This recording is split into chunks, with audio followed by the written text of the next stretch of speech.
tarde, tudo bom, pessoal? Meu nome é Amanda, sou professora de Direito Empresarial na UNB e estou muito feliz com o convite do Vínculo para conversar um pouquinho com vocês a respeito de trajetória acadêmica, de pesquisas. Essa é uma parte que realmente me inspira, que eu gosto muito, então vai ser uma alegria conversar um pouquinho com vocês. O pessoal me pediu para explicar um pouquinho sobre como que eu entendo que a pessoa pode se tornar um pesquisador de direito, né? Por onde começar. E eu acho que tem alguns caminhos muito bons para a gente ter esse início, tá? Da trajetória de pesquisas.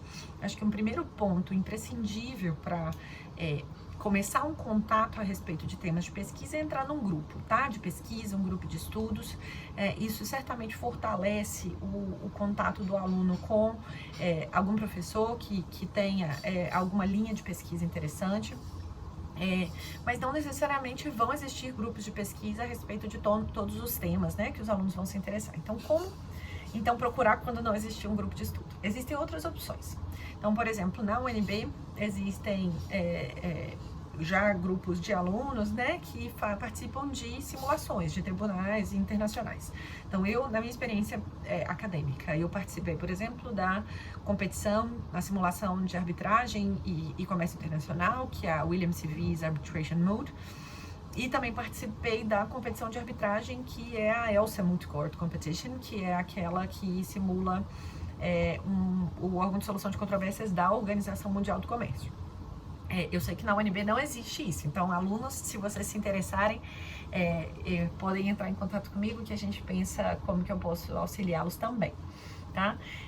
E aí existem, esses são temas, né, mais voltados para empresarial, para comércio nacional, para arbitragem, mas existem outras simulações. Então existe a JESSUP, que é sobre direito público internacional, existe sobre Tribunal Penal Internacional. Então essa parte de simulações de tribunais eu acho muito importante, e se tudo der certo, em breve a gente vai ter uma simulação também, a WIA Multi-Court Competition, que é uma simulação de um tribunal de direito da concorrência no Brasil, um projeto da rede Women on Antitrust.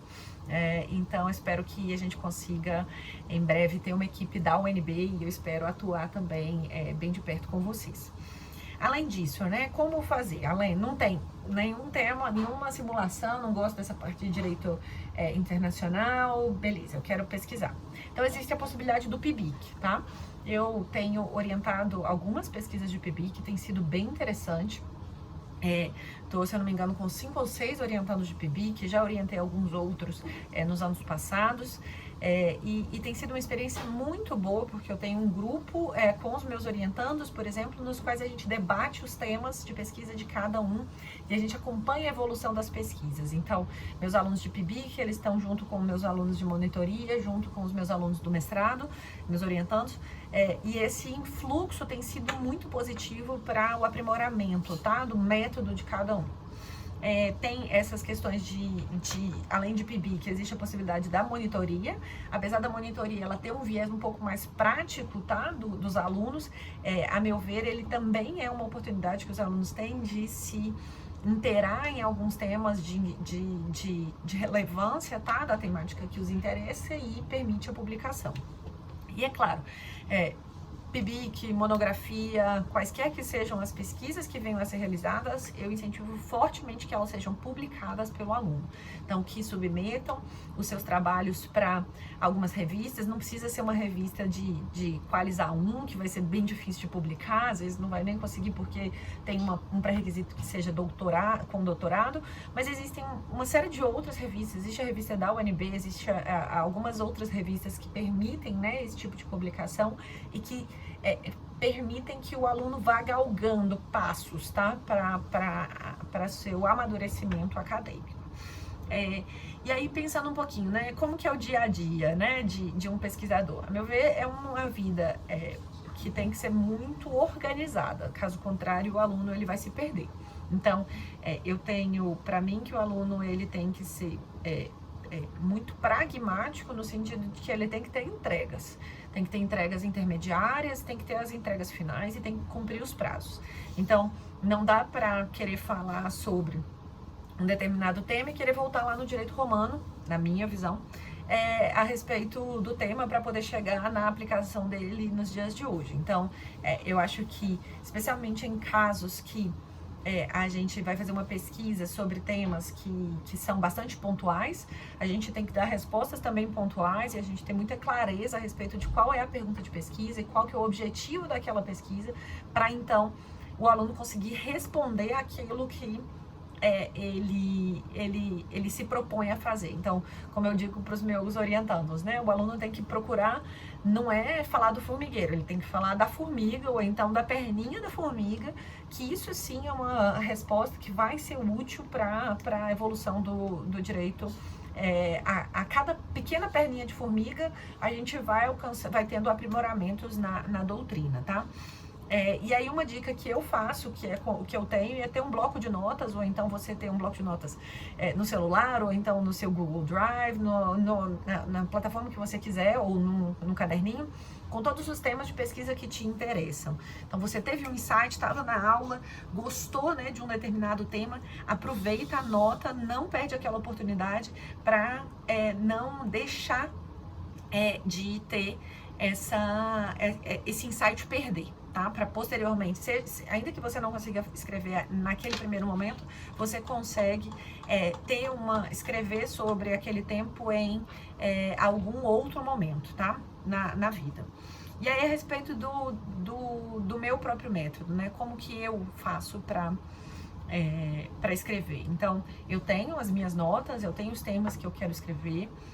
Eu sou uma pessoa que costumo ser muito organizada, muito metódica a respeito dos prazos que eu tenho que seguir, e aí eu vou tendo entregas, compromissos comigo. Então, se eu escrever uma página por dia ou 2 páginas por dia, já entendo que foi muito positivo. Eu não tendo a ler tudo e depois escrever, não, eu vou lendo e escrevendo junto. Ainda que no início fique um Frankenstein estranho, muito ruim, eu aos poucos vou mexendo no texto, vou alterando a estrutura, eu vou quebrando cabeça e aí sim vou alcançando o texto final.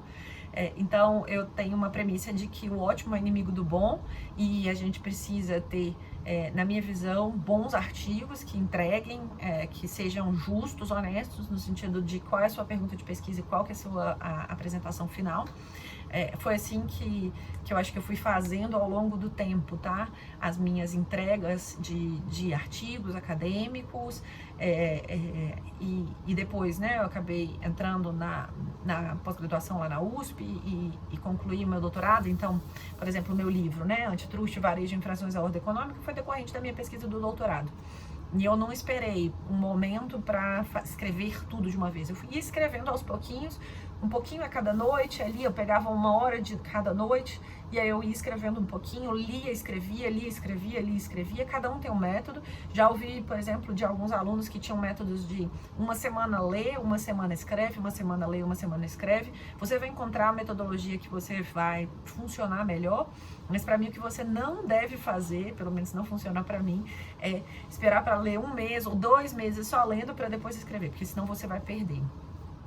E eu acho que uma coisa que me é muito positiva é conciliar um pouco da vida profissional junto com a vida acadêmica. Isso faz com que eu tenha temas mais interessantes, que eu tenha insights mais interessantes, e isso foi a razão, essa foi o mote, né? É o que possibilitou, por exemplo, o meu segundo livro, o Manual dos Acordos de Leniência no Brasil.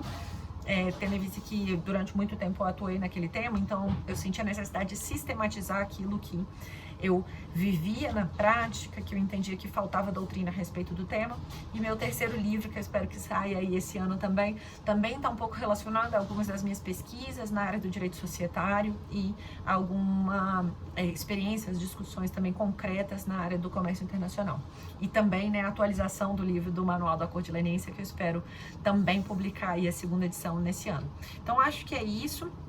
Se eu pudesse dar uma pesquisa, aproveitem, dediquem-se para a vida acadêmica, porque ela certamente é um cartão de visitas para vocês na vida profissional também, tá bom? Um abraço, muito obrigada. Se vocês tiverem interesse aí em compartilhar temas de pesquisa, eu tenho uma aba no meu site que chama Posts e Leituras, se eu não me engano. notícias e leituras, eu acho, no www.amandaataide.com.br. E ao longo do tempo, se vocês assim se interessarem pela área do direito empresarial, vocês podem realizar aí PIBICs, podem ser monitores, podem ser meus orientandos, e eu espero aí também aprender junto com vocês e poder auxiliar na trajetória acadêmica de cada um de vocês. Obrigada pela oportunidade, ótimo sucesso aí ao Vínculo pela iniciativa. Tchau, tchau, gente!